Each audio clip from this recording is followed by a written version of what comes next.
the last train to Blackwater Station. Daniel Mercer first noticed the woman because she never looked up from the floor. Even when the train stopped. Even when the doors opened. Even when every other passenger quietly stepped off at the final station. She just sat there with her hands folded in her lap, staring down at the dirty subway floor like she was listening to something beneath it. Daniel almost ignored her. It had already been a long night. The city had emptied hours ago, and the last subway train home was nearly silent except for the hum of fluorescent lights and the occasional crackle from the intercom overhead. Daniel stood near the subway doors, pulling his jacket tighter against the cold. Then the announcement echoed through the train one final time. Blackwater Station. End of the line. The train doors slid open. Nobody moved except Daniel and the woman. She stood slowly from her seat. That was when Daniel realized something strange. Everyone else on the train had disappeared. Not left. Disappeared. A second earlier, there had still been people sitting farther down the subway car. Now every seat was empty. The woman stepped onto the platform without reacting. Daniel followed her automatically. Behind them, the train doors closed. Then the subway train pulled away, and the station became completely silent. Blackwater Station looked wrong immediately. Not abandoned. Older. The tiled walls were covered in faded advertisements from decades ago. Half the overhead lights buzzed weakly, casting long shadows across the empty platform. Daniel slowly turned in place. "Excuse me?" The woman kept walking. She wore a dark green coat soaked from rainwater that still dripped slowly onto the concrete floor. "Miss!" She finally stopped near the stairway leading upward from the platform, but she still didn't look at him. Instead, she quietly said, "You weren't supposed to stay on the train this long." Her voice sounded calm, almost exhausted. Daniel laughed nervously. "What station is this?" The woman finally looked at him, and something about her expression made his stomach tighten. Not fear. Recognition. Like she already knew him somehow. "This station doesn't appear every night," she said softly. Then the lights overhead flickered once. A deep metallic sound echoed somewhere in the tunnels beyond the platform. Not another subway train. Something heavier. The woman immediately looked toward the darkness. Then whispered, "We need to move." Daniel frowned. "What are you talking about?" She started climbing the stairs quickly. "Come on." Something about the urgency in her voice made Daniel follow. The stairwell seemed far too long. Concrete steps disappearing endlessly upward beneath dim yellow lights. Their footsteps echoed strangely through the walls. Too loud. As though the station beneath them was much larger than it should have been. Halfway up the stairs, Daniel noticed the posters lining the wall. Missing person posters. Dozens of them.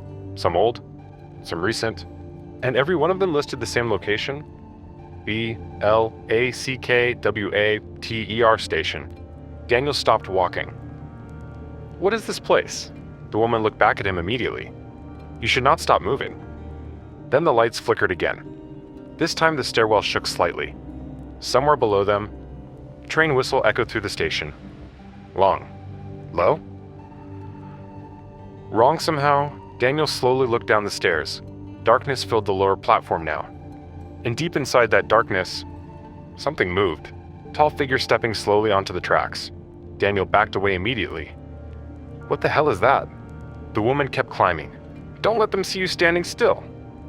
Daniel followed faster now. When they finally reached street level, Daniel froze. There was no city outside. Only fog. Dense gray fog stretching endlessly beneath flickering streetlights. The subway entrance stood completely alone in the middle of nowhere. No buildings. No traffic. No sound. Nothing. Daniel slowly turned in a circle. "What is this place?" The woman looked exhausted suddenly. "It's where the line ends." Then music drifted faintly through the fog. Soft jazz, crackling like an old vinyl record. Voices followed. People talking quietly somewhere nearby. Shapes slowly emerged through the mist. Buildings. An entire street hidden inside the fog. Old storefronts glowing beneath warm streetlights. People walking quietly along the sidewalks. Cars from another decade parked beside the curb.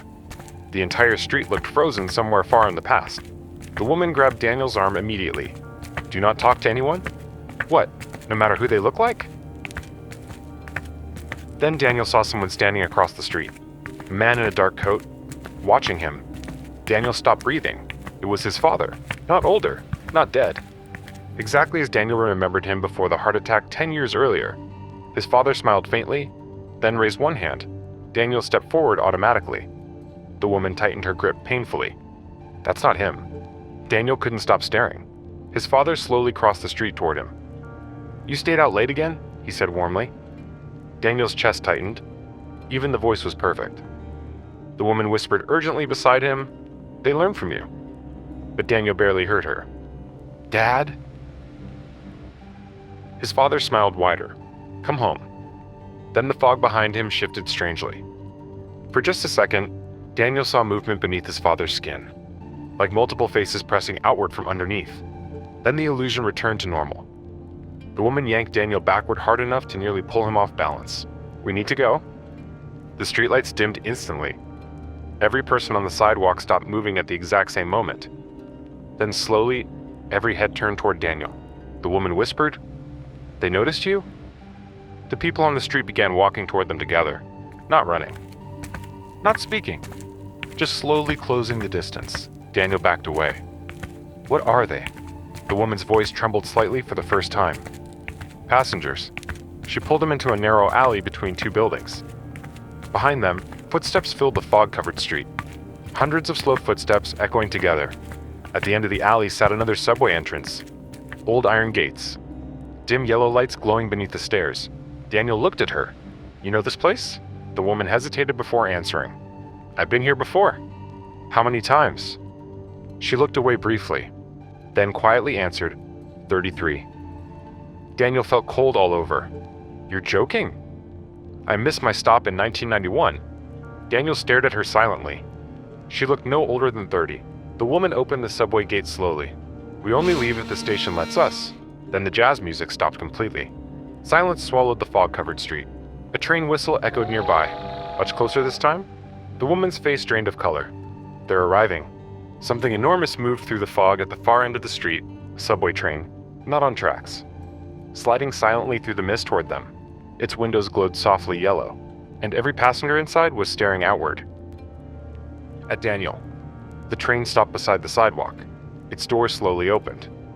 Every seat inside was occupied. Some passengers looked normal. Some did not. One woman's jaw hung slightly too low.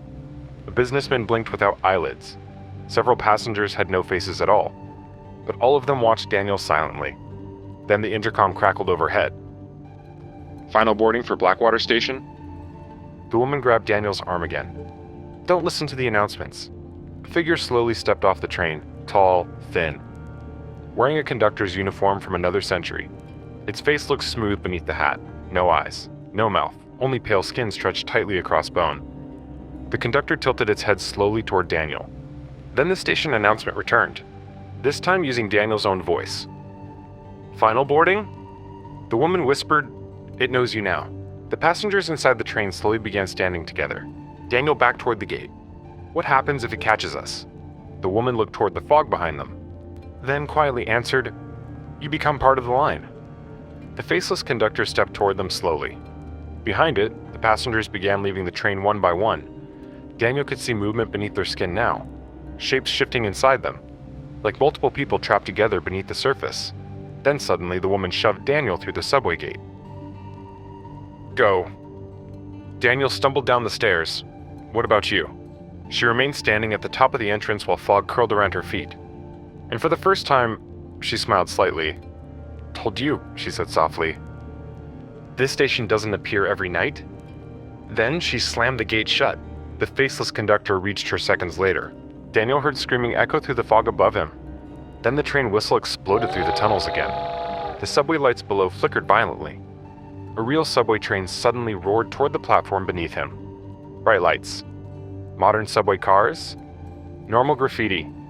Daniel ran toward it just as the doors opened. Inside were ordinary people. Tired commuters staring at their phones. Nobody looked frightened. Nobody looked alarmed. Daniel stumbled inside as the train doors shut behind him. The subway train pulled away immediately. A man sitting nearby glanced up briefly. You okay? Daniel looked back through the window. The platform behind them was empty. No fog, no station, nothing except darkness rushing past the glass. Daniel never found Blackwater Station again. No transit map listed it. No subway employee had ever heard of it, and nobody believed his story. Until 6 months later, late one night, Daniel fell asleep on the subway after work. He woke suddenly to the sound of soft jazz music drifting through the train speakers.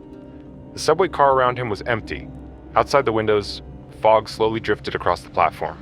Then the overhead announcement crackled softly. Blackwater Station. End of the line. And somewhere farther down the empty subway car, a woman quietly whispered, "You stayed too long again."